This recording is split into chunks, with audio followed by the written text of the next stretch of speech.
We had full league status on December 30th, 1952. So we're a little early this year. And nobody come out December 30th, I guarantee you. That's exactly right. That's why we are proactive, as usual. Right now, we are the largest league in Idaho by far, with our membership of more than 130 people. So why are we celebrating 65 years? You know, 65 years, what is that? It's not 75, it's not 50, it's not 100, but 65 is significant. If you're a person approaching 65, you can look forward to Medicare, and that's one of the last aging things you can look forward to. But during the 65 years we've been in existence, we have accomplished many, many things.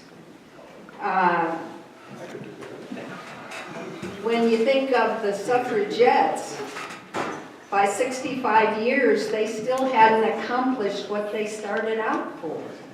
They need 7 more years to get the vote. But our town has gotten many rewards from the league's work through the years. The list of our accomplishment is long and is impressive, and it's available on our website if you would like to go through the whole thing. To learn more about our history, I went to the U of I archives, where there are at least four. I only asked for the older stuff, so there could be more than 4, but big boxes full of stuff. And from one box, I pulled out a provisional bulletin, a bulletin from the Provisional League, which is a process you have to go through before you become official. It's what's going on in Boise right now. They are provisionally going to be a League of Women Voters of Boise. Sue can tell you more about that process and what they're going through, because she's kind of in charge.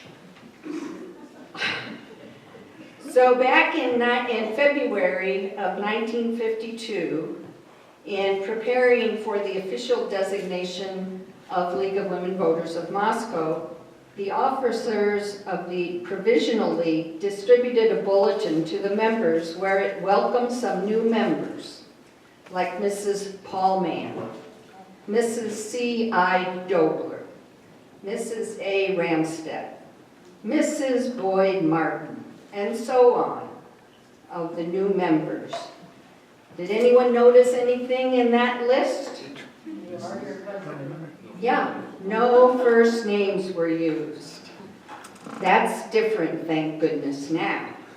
I can remember growing up when mail would come to the house, and even my mother's mother wrote to my mother as Mrs. William Warren Gill, not Honey Bun or my daughter.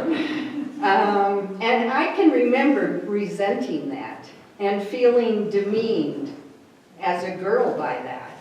So I'm glad that has changed. Of course, back then women weren't as involved in the rulemaking of things either, even in 1952. So I would do this Provisional League with the idea coming from the Pullman League, and I'm not sure if they were provisional or an actual league at that time, but they decided to do a study on what is your town, what makes up your town, what is it like, what are the characteristics of your town. So that was the first thing they did. And at their membership meeting, they decided that the board would meet once a month and from the board, they would take and give direction to the 2 units that they developed. They developed a morning unit and an evening unit. And these groups of women then divided themselves into 2, where they went to study various topics in the town, like the town's characteristic, the state of the town's trees, transportation and public utilities, public welfare, recreation, and the town's appearance and its future. That was what the evening group was looking at. The morning group tackled objects that included what form of government does the town have, public sanitation and health, protection, fire, police, and jails, education, and housing. There were 2 vacant topics that they mentioned that were in need of members to take on, and those were the tools of town government and political organization and elections. Perhaps some of those new members mentioned took some of those topics on. I think you'd have to agree that was a pretty impressive list of to-dos that they had, and actually pretty darn impressive participation in doing those things. And that's what our group has stood for from the beginning. Group participation in learning so that we can advocate and educate more effectively. Another thing that I got from the bin of materials was the early newsletter, and this was after we had become an official league.